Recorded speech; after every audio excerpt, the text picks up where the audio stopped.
Thank you very much. And thank you for coming. Thank you for having me. Right.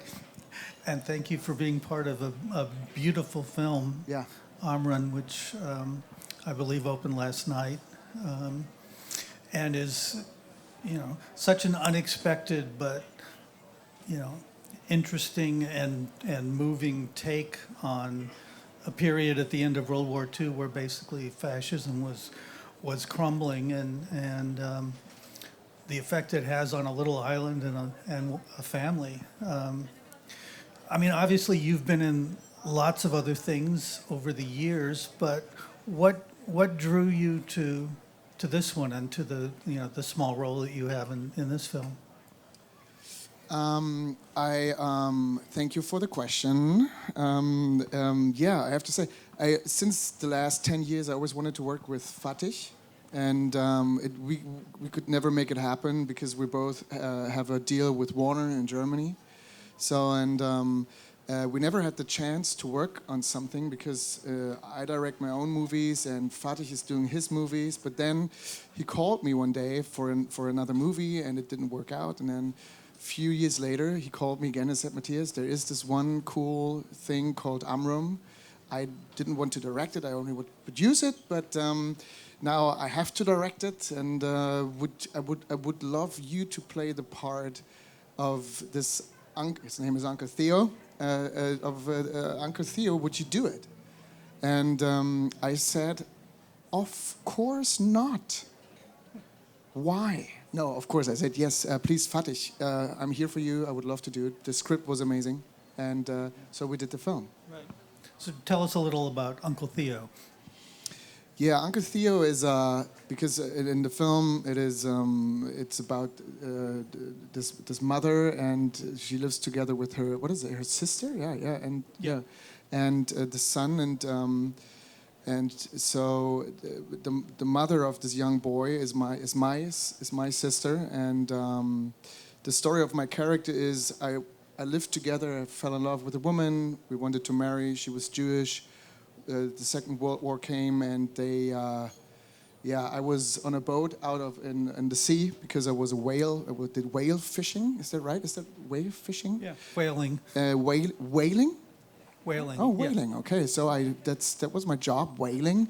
And at that time, I couldn't come back. The Second World War began, and they took my wife into a concentration camp and killed her.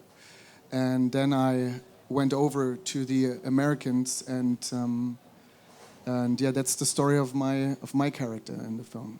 Mm-hmm. Right.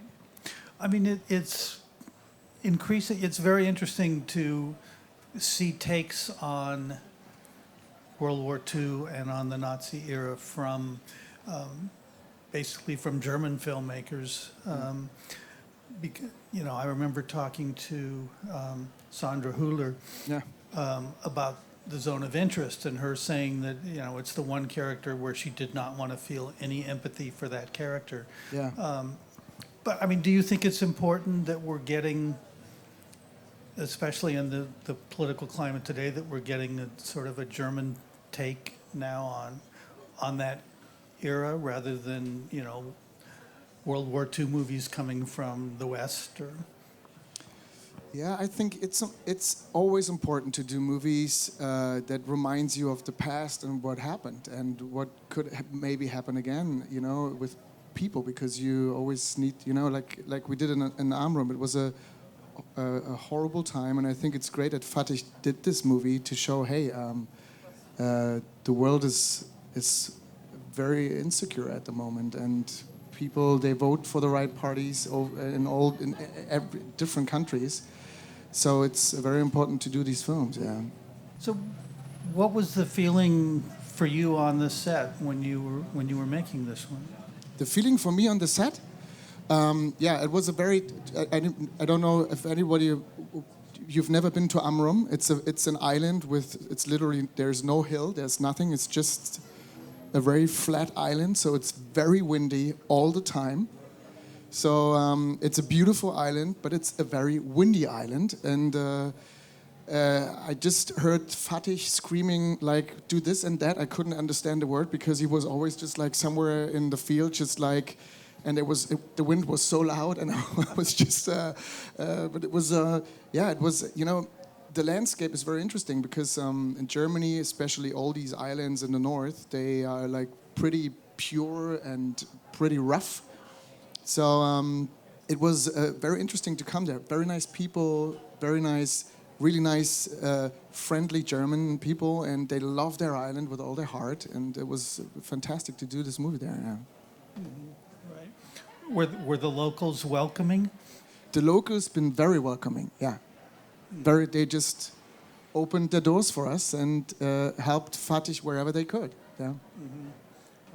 Because the film does imply that they can be territorial and if you're an Amrum or not, Yeah. that there was this dividing line. Sorry, can you say that again? Well, just that there was the feeling in the film that you are judged on whether you're a true Amrunner. Yeah, of course, because it's the same. Like I'm from Berlin, and there are people in Berlin, west or east. If you're not born there, you're not a real Berlin human being. So it's the same. But I kind of love it too, because they're gonna love their history. They love their roots. Mm-hmm. And still, they're always welcoming to come over, enjoy the island, shoot movies here, enjoy your holidays, be an Amrummer, and Right. So, what has your experience with Cannes been like? You've been here many times over the years, but not with films in competition before.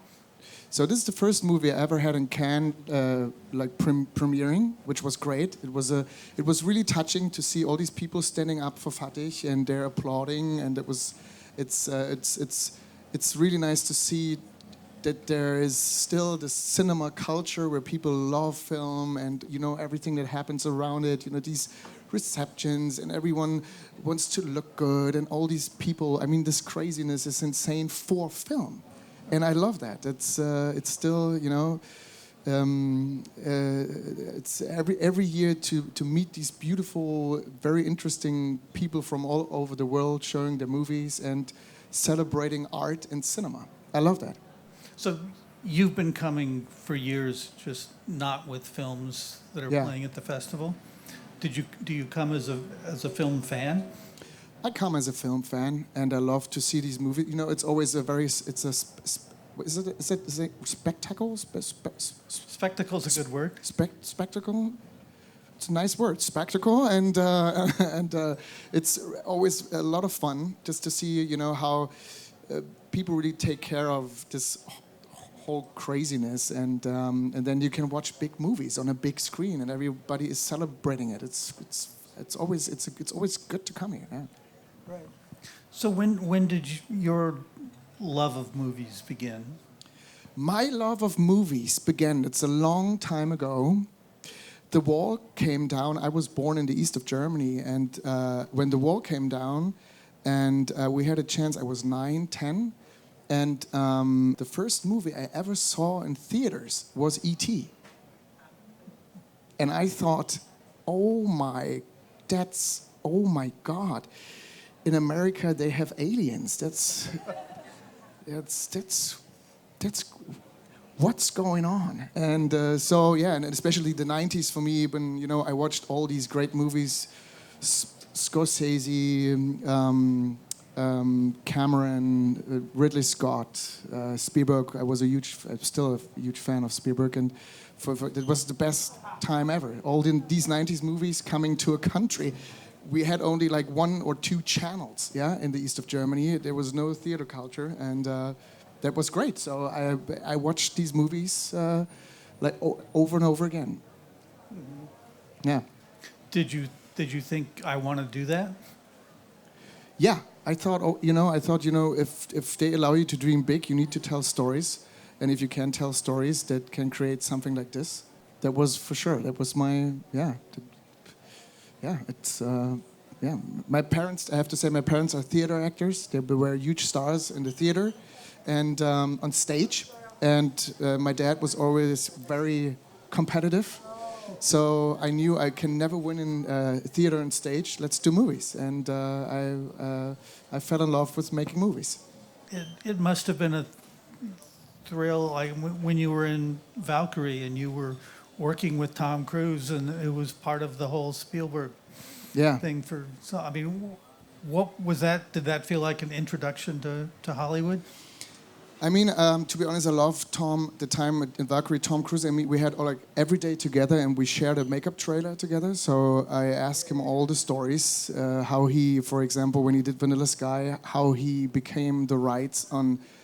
At the end of the film, there's a track called Untitled Track Number 4 from a band, Sigur Rós, and the lead of this band is called Jonsi. And I asked him, hey, how have you done this to get this untitled track? Because it's really hard to get.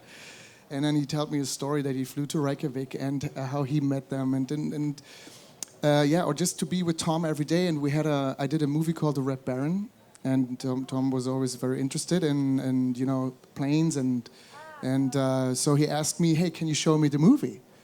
And I was totally shocked. And I said, of course, where? In my hotel. I will build a tiny cinema and can I see the film? So, yeah. And then our friendship began. I loved the time with Tom Cruise on Valkyrie. Mm-hmm. Right. Did he like the Red Baron? I think he never said anything about the film. He said, but great planes and great fights. That's... yeah, he never. No, I never asked him, to be honest. I was very nervous. Kenneth Branagh was there. Bill Nye. He invited all our colleagues, and I came to. Katie Holmes was doing dinner and canapes, and I was just. That was crazy for me. Just I was really, really nervous. Hey Tom, did you like the film? Right. So you never had the nerve to actually come out and ask him directly? No, never. Right. So, I mean, have you deliberately cultivated a career where you can do things like that, but also do German films and then end up in Oppenheimer? And I mean, what has your goal been for your career?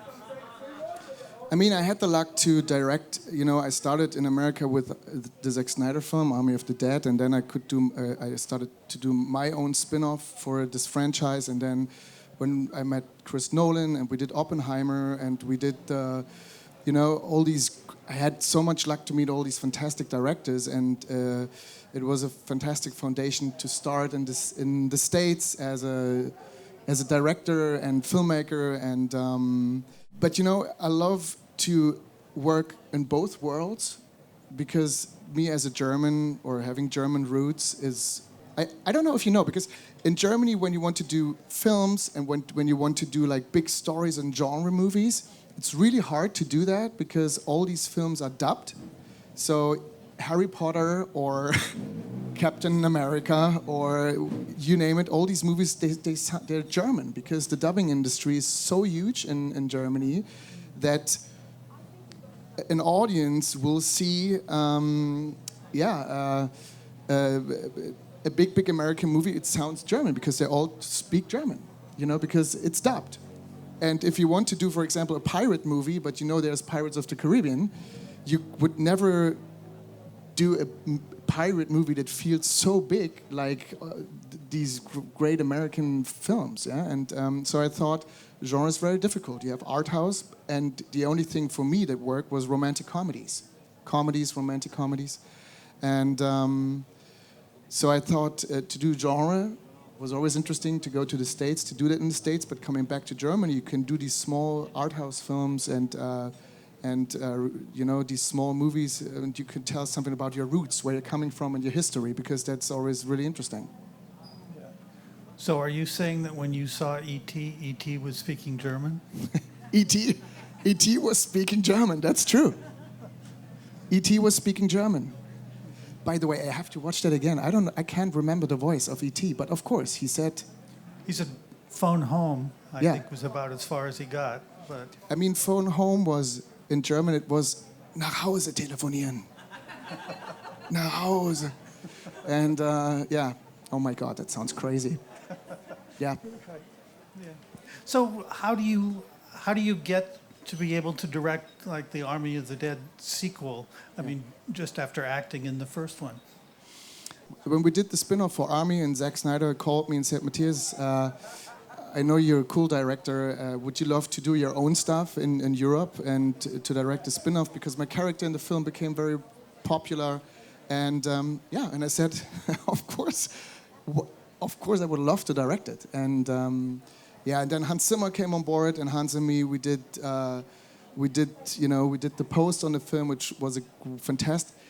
I have to say, I have screenshots of the Zoom calls because it was the pandemic, and it was Zack Snyder, Hans Zimmer, and me. I have a lot of pictures of that. That was pretty cool. Yeah. So and they offered me the job. I did it, and that was kind of my start in the States. Mm-hmm. Right. So, what other favorite pictures do you have from your career, or do you wish you had from your career? What do you mean with pictures? Like you said, you had pictures of the Zoom calls to remember that by, but do you have favorite pictures from different movies on the set, or? Oh yeah, that's a good Or me and Dave Bautista somewhere in New Jersey in fighting zombies. That's for example. I did a movie called The Swimmers. It was a fantastic film. We opened Toronto with it, and I have great pictures from that. And I don't. To be honest, I don't have that many pictures. I have a lot of pictures I remember in my head. But Hans Zimmer, Zack Snyder, and me, that was pretty cool. So what's coming up for you after Amrum? After I'd fly to Melbourne in 4 days. I'm shooting a movie with a director called Joma Collet-Serra, and it's just about two actors. It's Noah Jupe and me, which is interesting. And I just finished a show with Katie Cuoco here in Marseille in Sam Claflin, and I will direct my next movie at the end of the year. Well, going back to Amrum for a minute, I mean, do you feel like this is a movie that needs to be seen in this time? Does it feel timely to you?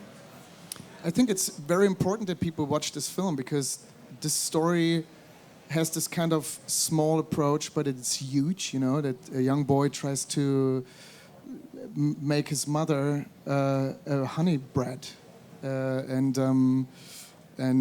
because he doesn't want her to die, but at the end it tells so much about our time that you really have to, fight for the right things, and you have to look to your left and to your right, what is really happening and what's the future. What could you do? What is your part?